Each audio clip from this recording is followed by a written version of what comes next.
Мы приехали в Версаль. Если коротко, то сегодня у нас Курышув. Курышув не просто. Сейчас Тохтанас Балар, Джемат. Курышув не просто, а гаспринских и корейских. Хорис, как говорят наши местные ребята, наши родственники. Лейла уже пошла, она сейчас вольется в коллектив хорийских, гаспринских. Так, литература. Ага, Илья Сальчиков. Давай так, повесим фотографии. Давайте вот эти фотографии. Да, пиши. Нашему Ильясу Гану нужно только подготовленным ехать. Да. Как красиво. Вот это очень вообще. А, вот же наш дом, да? Нет, не Это этот. Хорис. Это не наш дом. Вы знаете, Тоже на наш. ваш дом, У нас Хорис тоже есть. на ваш дом похоже здание сейчас. Мне прислали вчера вечером. Сейчас. Вот он, да? Вот, это не ваш дом? Не рядом с ним, по-моему, рядом. Это он. Ну вот мне прислали с подписью «Дом Белялова Амета, 2008 год». А вот сам Белялов Амет, возможно, вы даже Вот родственники. смотри, вот это вот он же. Нет, это не тот дом, Вот. а вот это Вот тот это дом. он. Вот это он. Мы вот здесь кофе варили. Да. Сейчас у меня есть новое фото, ну, современное. Давайте сопоставим. Это же дома, они вплотную друг к другу были. Да, ну вот здесь сейчас дома Возможно, снесли, что- вот здесь сейчас Ну, как и сделаешь? другое. Часть могла быть одной семьи, часть дома другой семьи. Ну, конечно. Сейчас А вот эту фотку я помню, Лейла, это не ты давала? Да. Да. Сейчас. Просто я не могу выяснить, где она, в Да, это Корее. Ускут 100%. Смотрите. Нет, это не Ускут. Вот это он. Вот это утюжок, Да. по идее. Да. И вот тот дом Белявого Амета, вот он. Да. Получается, ваша сторона вот эта. Да. Их сторона была вот эта, и которую снесли. Вот этот угол. Вот этот угол. Да. Это их была сторона. А Часть это дома Белялов снесли. Амет, да, рядом жил? Да. Вот этот дом. Там есть фотографии их семьи. Сказала бы хоть. Салям алейкум. Привязать надо. Танцы будут? Я готовился.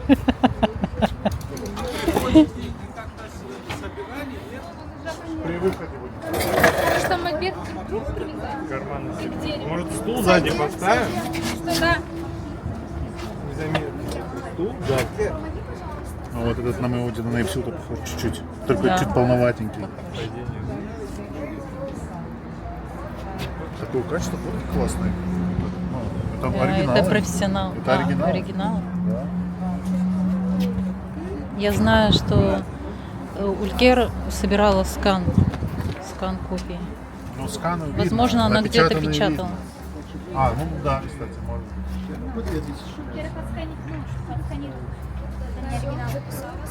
А, напечатала как? В лаборатории? Ну, классно, качество Сейчас я хорошо. встану на входе. Разберемся, какие вопросы решу. Смотри, вот это похоже на крымскую фотографию. Вполне может быть, да, вот эти вот эти ромбики по краям, то я такого не помню, что так Большие делать. можно по две? Скорее всего, старая фотка. Какая? Похоже на Крым. Это Крым, это, по-моему, 38-й год. Это мой Адиль Харбаба. Да. Да, это его бабушка Гульзаде Хартана. Она дочь Асана Толстого, проводника царя Николая II. Так, ну это получается хала моего Харбаба, Сайде Хала. Это ее дочка Эмне. Это родная сестра Шахзаде Хала, родная сестра моего Харбаба. А это, по-моему, Фатма Абдурамановна, ее сестренка. Но это Крым, это их дом. У нас есть еще фотография, просто мы не стали все печатать, и так места не хватает. Вот это мой Харбаба. Вот этот мальчик, это он, Да. Адиль Керимович. Адиль Керимович, я знаю. Аллах рахмет eylesin. Это вот он. Да, это он же. Это вот его отец и его мать. Абкерим Харбаба, отец моего Это Харбаба. уже в Узбекистане, да, будет? Это не факт, это, возможно, Крым. До Такая высоки. четкая фотка. Да, похоже Ну на а Крым. почему нет? По-моему, это 30 конец На 30-х. заднем плане, смотри, какой принт интересный. Да. Рост класс. такие. Ну, это его жена Физе Хартана. Такая смуглая. смотри. Да. получается, я говорила про вот эту бабушку. Это Гульзаде Хартана, дочка Асана Толстого. У Асана Толстого был брат Ибраим Харадаглы. Вот это он. Знаете институт Марджани, Крымский центр Да. института Марджани? Его руководитель Эльдар Сейдометов. Эльдар Сейдометов, внук, не помню в каком поколении, Ибраима Харадаглы. Обратите на то, как менялся тип архитектуры. Вот это фотографии конца, даже середины, второй половины 19 века. Есть уже двухэтажные дома каменные, но есть одноэтажные, тоже каменные, но с плоской крышей земляной. Ну это же от бедности, от богатства. Ну, это был такой тип архитектуры. А потом уже ближе к 20 веку уже дома стали двухэтажными, строятся каменными. Крыша у них была в большей степени металлическая. Мы видим, есть черепичная крыша, но очень редко она сейчас встречается на сохранившихся. Он, кстати, вот на ЮБК он прям закрепился. Просто если Щепли поехать... было, наверное, да? И практично, наверное, было. Не знаю. Не знаю, насколько это дешевле или нет. Все-таки черепицу же лепили повсеместно, а металл. Но если поездить по Крыму, те дома, которые сохранились, в основном черепичные. А именно на ЮБК они вот с такими... Да, металл. На ЮБК редко можно встретить черепичную сохранившуюся. Но ЮБК и перестраивался плотно, там население все время вот так вот бурлило. Ну, как бы деньги, да, на ЮБК были. Туризм, все дела. Были, да. Ну вот сама вот так подумай, вот представь там какой-нибудь Симферопольский район, да, и Ялта, Алушта, здесь все время деньги были. Ну, давайте так, если мы говорим про тип домов, то он продиктован ландшафтом. Сейчас. Широкий дом, Алло, я на выезде, Селя моя. одноэтажный широкий дом строить невыгодно. Места мало, надо что-то вверх сейчас строить, добуду, я сегодня что-то, что будет в стоять. Ялте. Дома крымско-татарские, южнобережные, они вплотную стоят одной стеной к земле. То есть мы идем по улице, и вот так вот возле нас идет крыша. Я думаю, что это связано с тем, что рельеф местности такой, на горе строится вот так вот просто вверх, наверное, непрактично. Все-таки лучше дом, чтобы он немного к земле, ну, облокачивался, если так можно сказать. Да. Ну и плюс, вот Логично. что мне нравится, эстетично. Вот если идти там по Буюк-Ламбату, по другим южнобережным селам, ты идешь, перед тобой панорама. А если приехать в застроенное какое-то южнобережное село, здания там многоэтажки стоят, ничего не видно. То есть это не только практичность, это еще эстетика какая-то, мне кажется. Конечно.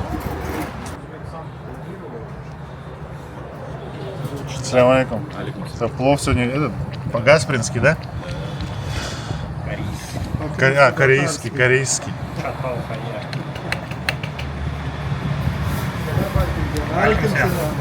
Салям алейкум. А там тоже плов, да? Да. Ага. А на сколько человек рассчитываете? 100?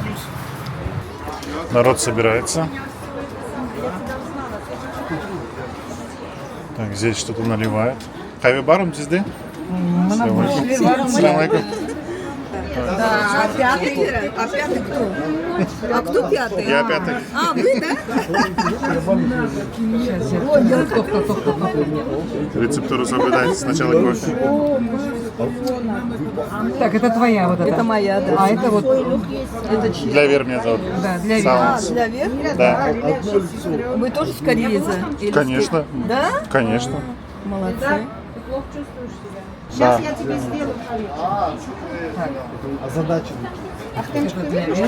Вот это, не знаю, черный, нет, это для Веры. Ой, я Черный? Мне тоже, да, молоко нужно. Можно, да. Чуть-чуть. Так, ну, хави, главное, есть, уже хорошо.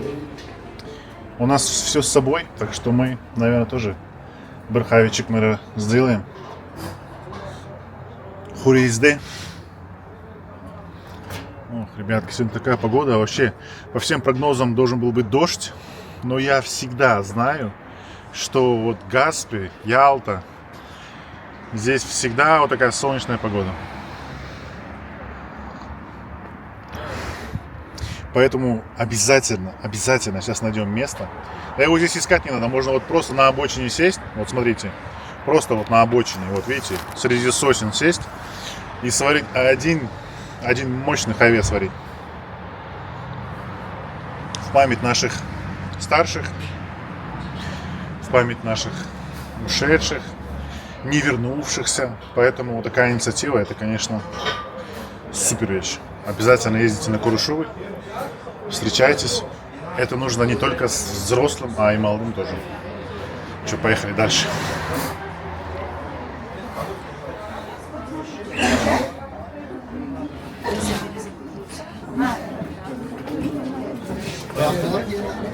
Несмотря на погоду, тоже нахождение. Хочу погода шикарная.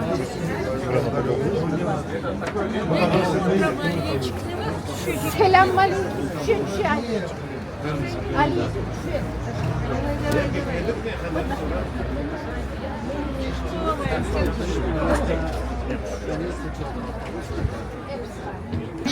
Но ту часть снесли. Когда строили среднюю дорогу, ну, убрали эту, да, убрали часть. Да, да. Да. Вот это.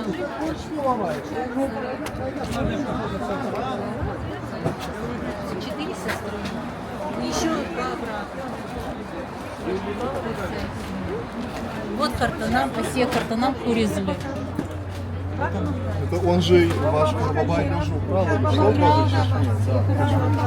Возле чешни. А вы откуда знаете? А какой чешме это был, не знаете? Не, вот не знаю.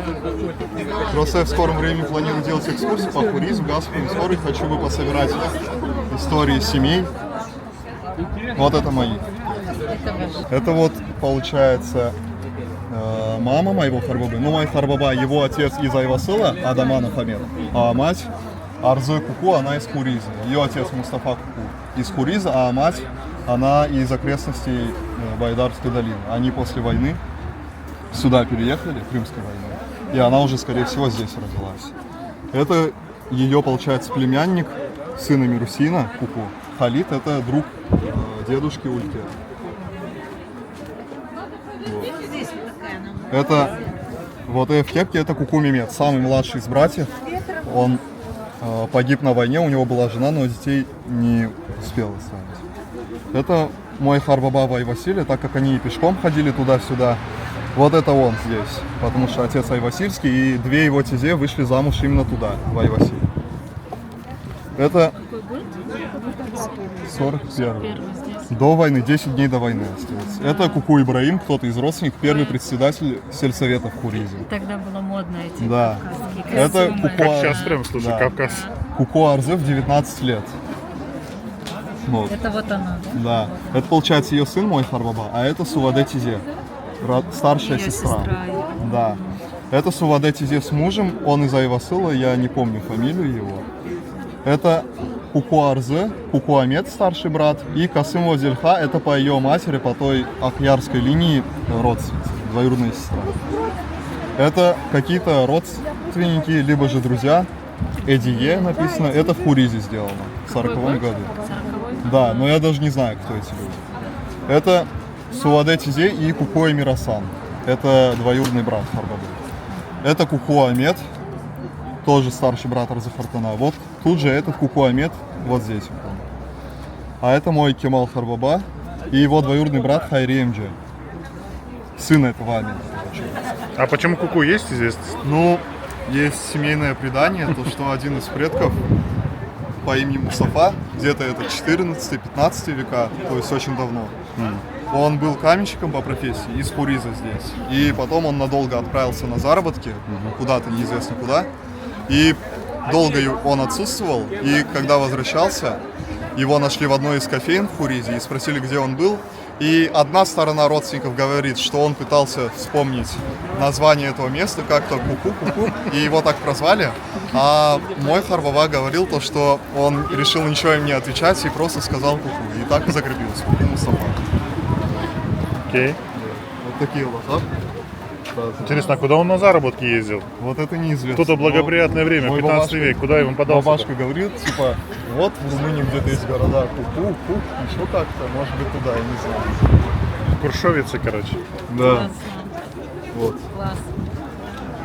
Я что-то вот заметил, почему-то они все какой-то Давай. луганский типа, хотя Есть они немного, ялоборские. да. Да, может. И Мустафа Харбаба, у меня есть фотография его, ну она в электронном виде.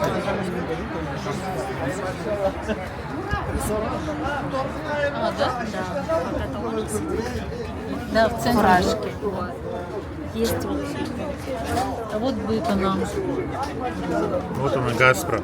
Газпром стоит. Ну вот наша отдележка что-то есть у него вообще. Да, да. А вот она. Это mama, да. Ну, вот это тоже для детских. Kullanırız. Bu adet olan için her yıl kardeşler Gazprom Kore'yiz misal keleler, konuşuyorlar. Bu adet gibi şey oldu. Ben bilesem bu adet daha devam edecek. Her merasim başlay duadan. Osman Bey, buyurunuz.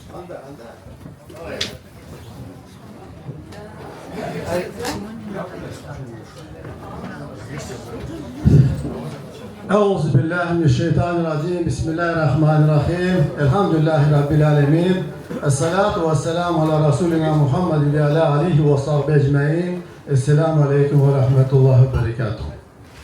Muhterem az cemaat sahibi müminler, Yüce Allah'a binlerce şükürler olsun. Peygamberimiz Muhammed Mustafa sallallahu aleyhi ve sellem Efendimiz'e, onun ashabına ve ona uyanlara salat ve selamlar olsun. Allah'ın selameti ve bereketi cümlemizin üzerimize olsun. İnşallah meraka söylediğim gibi çok güzel bir merasim. Bilen havaya bakmazdan sağ olunuz, uzak yerlerden geldiniz. İnşallah bizim her bir merasimimiz her vakit duadan başlayır. Bilirsiniz cümlemizin geçmişlerimiz var. Uzbekistan olsun, Tacikistan olsun, Sibir dağları, Ural dağları, sürgünlük vaxtları bir tan yere şehit olup gel, ilak olup gel, kömülmeyip gel, cümlelahi geçmişlerimiz var. İnşallah onları hepsini anarak kıskadan bir duayla beraber bağışlarız. Cümleleri yatkanları cennet olsun. Ular olmasaydı bugün bizde olmayacak idik, bu görüşülerde olmayacak idi. Sağ olsun bizim babalarımıza, harbabalarımıza, boykanalarımıza diyeceğimiz uların işte hareketlerine beraber biz bugün hepimiz ana vatanadırız. Euzubillahimineşşeytanirracim. Bismillahirrahmanirrahim.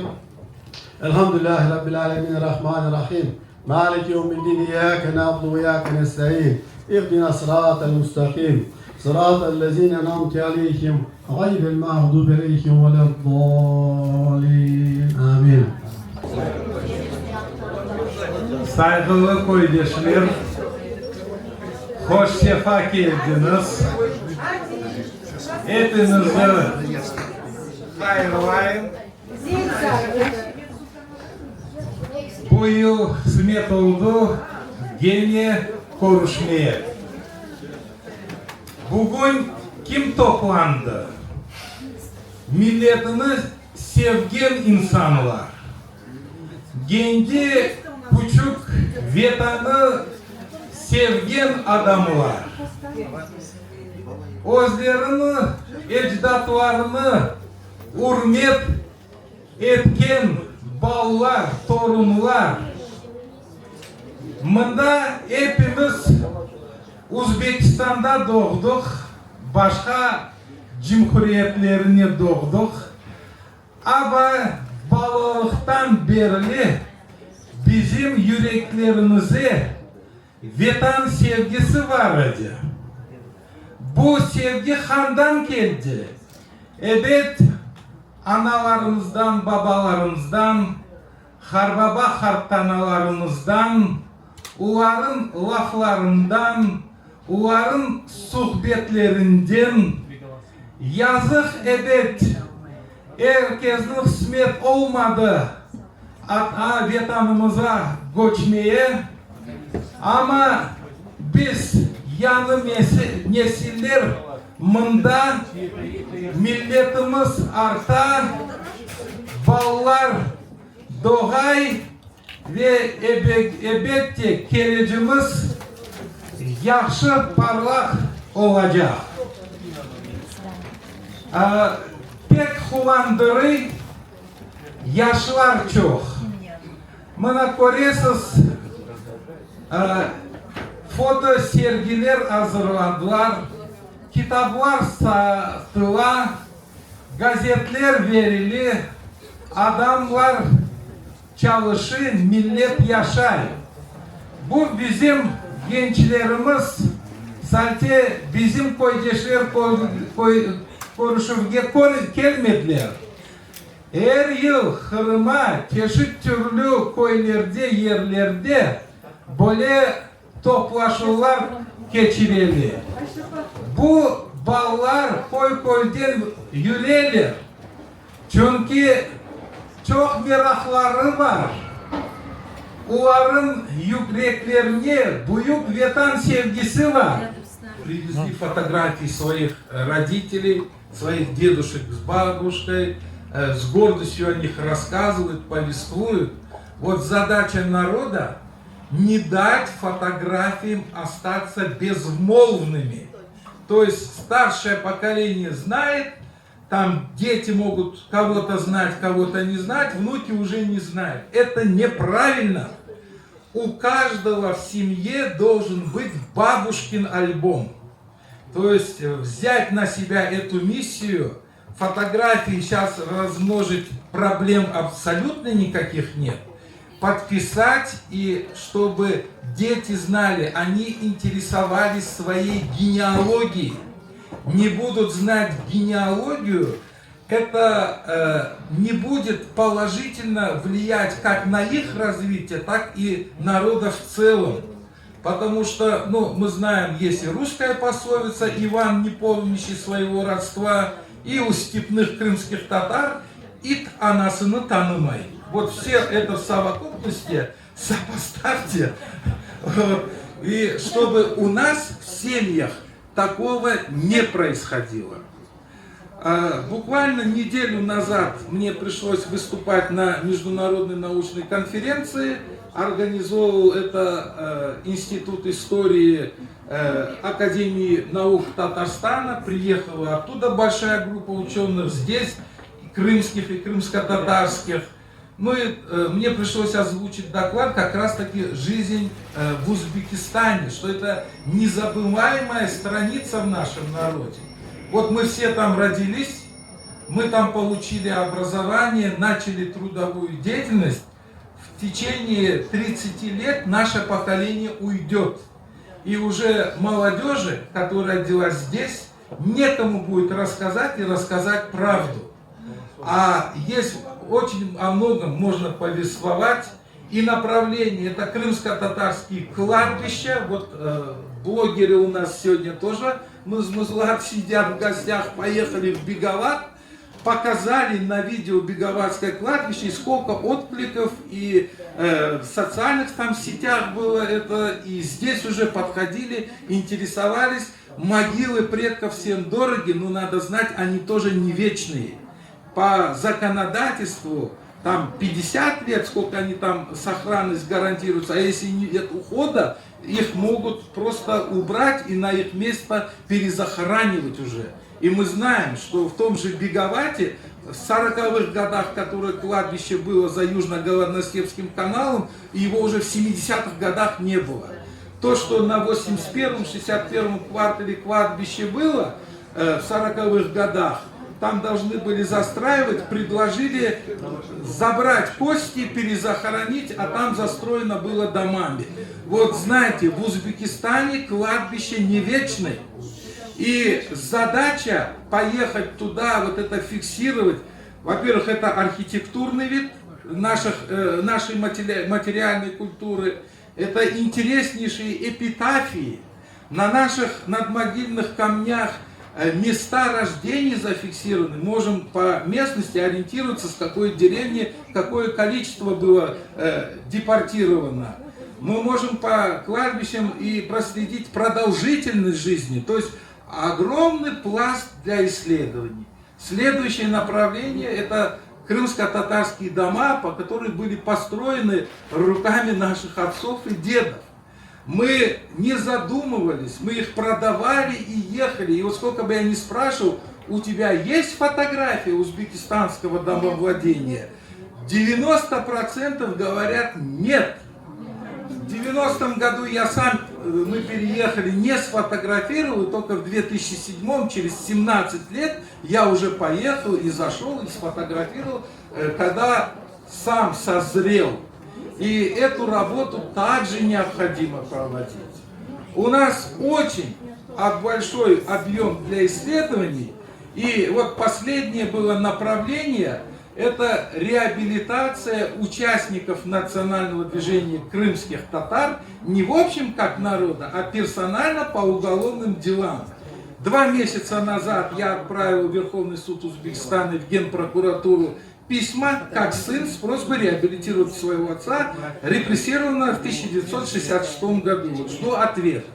Для чего это нужно? Это не какая-то материальная компенсация. Нет. Чтобы исследователь получил доступ к уголовному делу, а это избыточная информация, там показания, там свидетельские показания, все подтверждено письменно. Сейчас все, что пишется, это повествование непосредственного человека или его окружения, но не документов. Протоколов допроса нет. Это будет полная информация. И вот чтобы исследователя допустили, человека надо сначала, чтобы реабилитировали. Вот для этих целей, может даже не нашему поколению доведется исследовать эти уголовные дела, но мы должны думать о следующем, а мы как дети имеем непосредственное право и моральное обращаться, чтобы реабилитировали своих родителей. И это было поддержано Татарстаном. Работы много. Каждый будьте причастны, у каждого дети, внуки, прививайте любовь к этой земле. Крымские татары сами выработали традицию встречи односельчан. Государство это пытается как-то культивировать и среди других народов.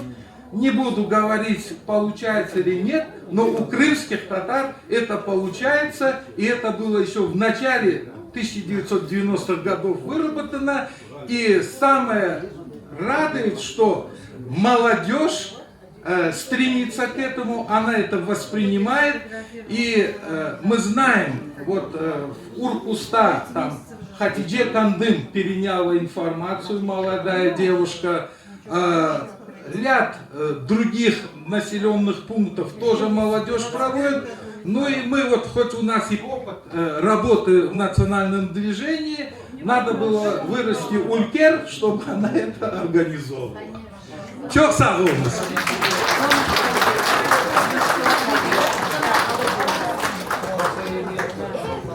Приехала группа исследователей, которая занимается исследованием участия крымских татар в Великой Отечественной войне. И у них, судя по документам, по наградам, они начали работу подготавливать и выпускать книги уже участников войны по деревням. И вот одна из первых книг, уже 3-я вышла, это как раз таки по Гаспре, Хуризу и Мисхору. Buyurunuz Hasan Kurşudov, Vasfiye Abdurrahim.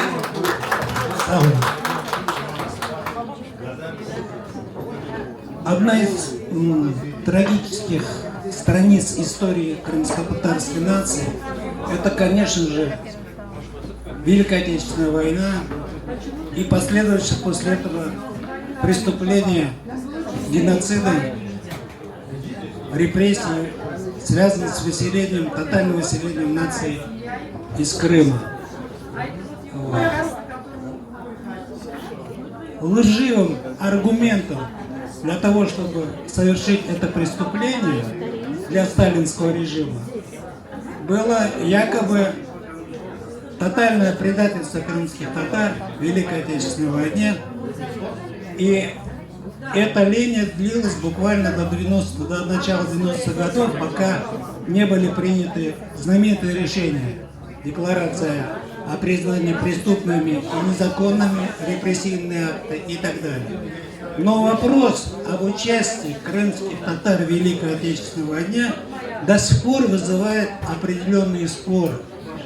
И до сих пор не унимается лживые рты, которые продолжают линию, так сказать, вот сталинщины на современном этапе.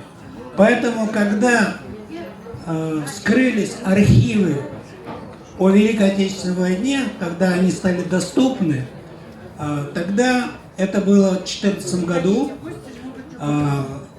С 2015 года мы с Асан Рамильевичем Куршутовым начали работать плотно с архивами, взяли для себя нишу выявить поименно всех участников Великой Отечественной войны крымских татар, которые хотя бы один раз были награждены боевой наградой за участие в войне.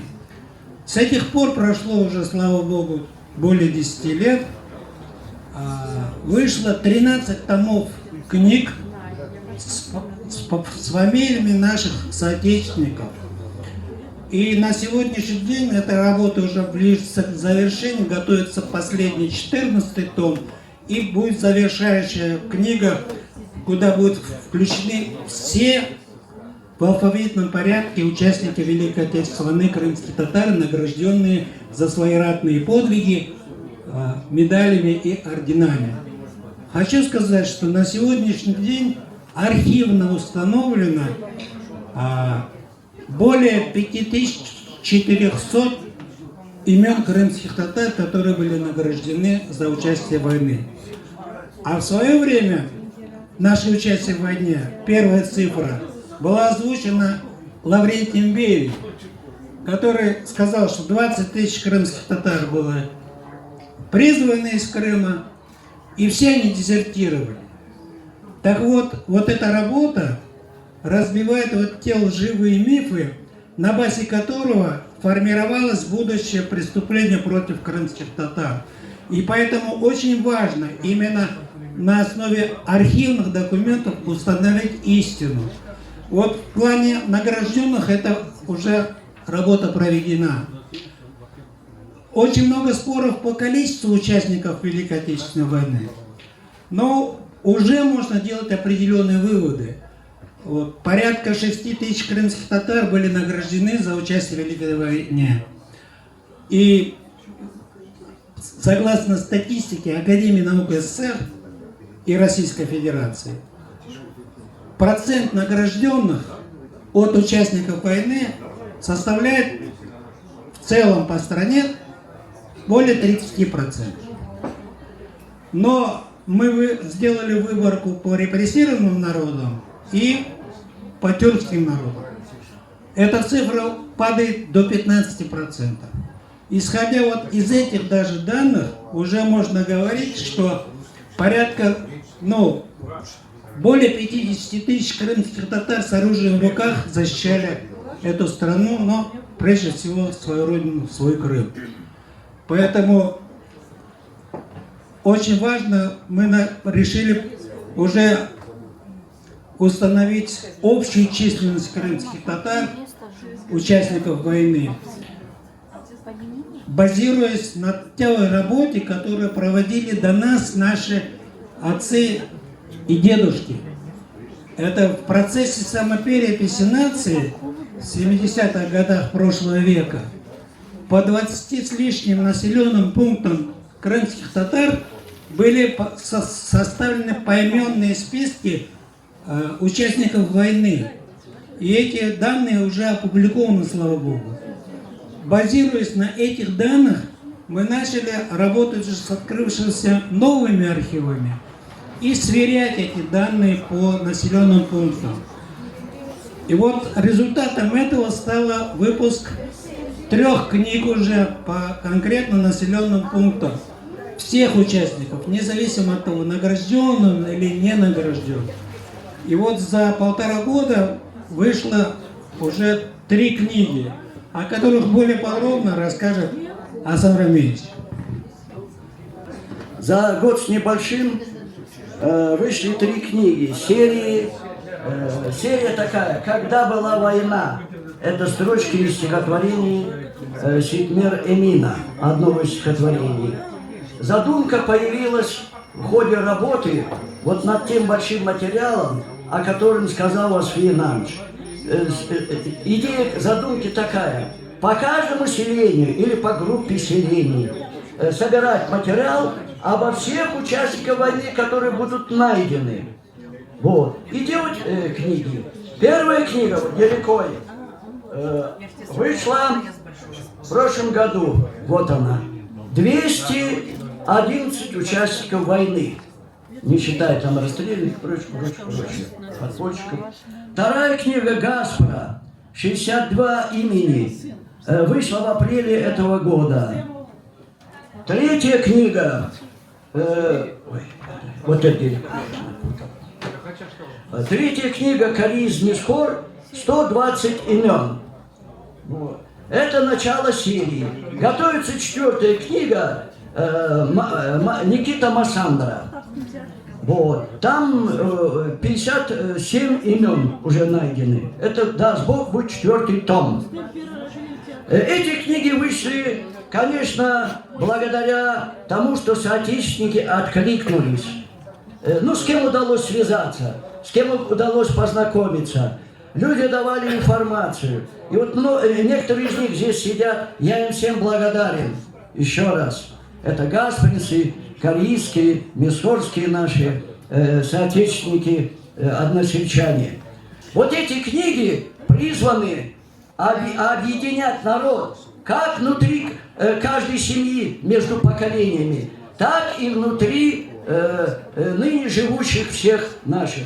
Поэтому информируем, эти книги есть, эти книги, кого заинтересуют, обращайтесь. Или ко мне можно обратиться, или к Асфию Ивановичу можно обратиться. Он в Симферополе живет. Часть вышедших книг у него. И всегда можно эти книги приобрести. Для себя, для родных. Кто-то далеко живет, кто-то позже узнает. Вот вкратце так. Рифат сегодня Аяхчев. Честно говоря, Кирилл Алсайды можно было один стоит сделать. Было вот не против. Ваш куда вот теперь? Misafirler saygılı arkadaşlar. Uzak yakın demesen yetip geldiniz. Hoş sefa geldiniz programıma. Yarasınca, görüşünce. Allah hayırlı olsun. Çok güzel. Gelecekte de böyle çoktan çok var. Böyle oynamaklar, müzikler, konuşup yakınlaşmaklar, hava için vatanımızda tınçlık amallık olsun. Milletimizden de çok hayırlı olsun.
Раскачали бала, раскачали.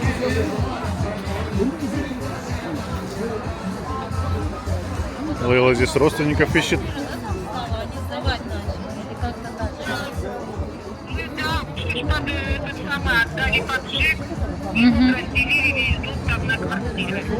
Я просто знаю, вы нам айтайды там собри эти земли. Вот молодежь здесь сидит. Молодежь на входе все контролирует.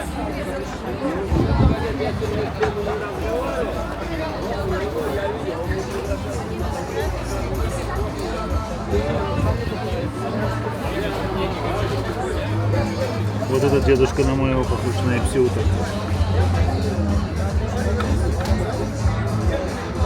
Очень похож. Чуть-чуть полнее, правда, но очень похож в целом. Да. А вот эти? А это... Этих что-то я... Вот она. Вот она, Да, очень Сельменги, красивая. да, ну Она всё. так и не родила же. Нет. Вот, А не потом он женился на другую. Он женился, да. На ком женился? Он взял Да, да. другую жену с У неё Ташкента. у них сын. Мемет. Да. Ну, Мемет там не живет, дом стоит. Мгм. Вы этот дом тоже не знаете. Ну, отец вы не знаете. Он не знает, он это не Он знает. вот по этой дороге нижней, ваш дом ниже, Да. а это выше, вот по трассе, он так и стоит, калитка, ворота, все старое. Он туда не приезжает. Он через Алдан, да, Ташкентке он там. Я 2 раза был, вот, я в ноябре тоже был. Мгм. Я 2 раза был, проезжал, всё там. А первый раз остановился, соседи поспрашивали. Он говорит, не приезжай. Здесь ну так. Будьте зем, собрете зем. Да, это Сабри. Бу хызы Лиля. Это Лиля, а это Зульфред зем. Зойка. Это вот дочки. Да, Зойка. Дочки. Вот они, Да. в молодости, я их всех помню, не имеет такая. Да. Немецкая. Это Даишка. Они же, мы же родственники, Да? причем близкие. Я вот не могу объяснить. Это бабушка. А вот это Меметная, это Аметная. Тимур это. Это Тимур разве? Не Амет? Да. Нет, это Тимур. Тимур? Бабушка, которая... Вот, спасибо. Мы с Тимуром Не, менің харкы. Тимуром одногодки. Вот он. Ага, вот они. Быканам. Вот он. Ну это тоже ты знаешь? А? Зульфре. Зульфре, я их всех знаю. А этого знаешь? Это Чонтук, даже я знаю. Да. Нет, Чонтук кем? Сейдбек. Сейдбек Ирака. Третий микрорайон. Все, знаю. После инсульта уже немножко это глючил.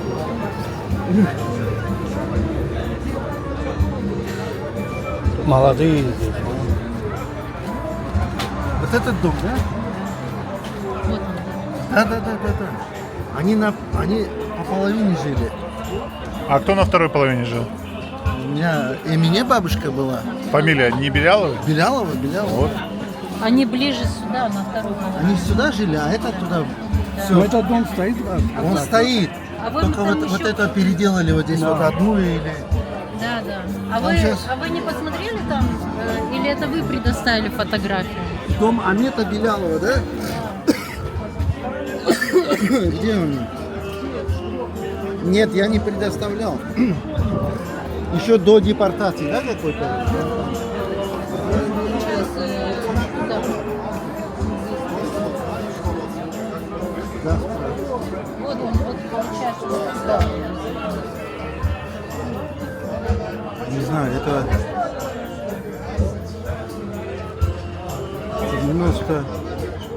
1898 год.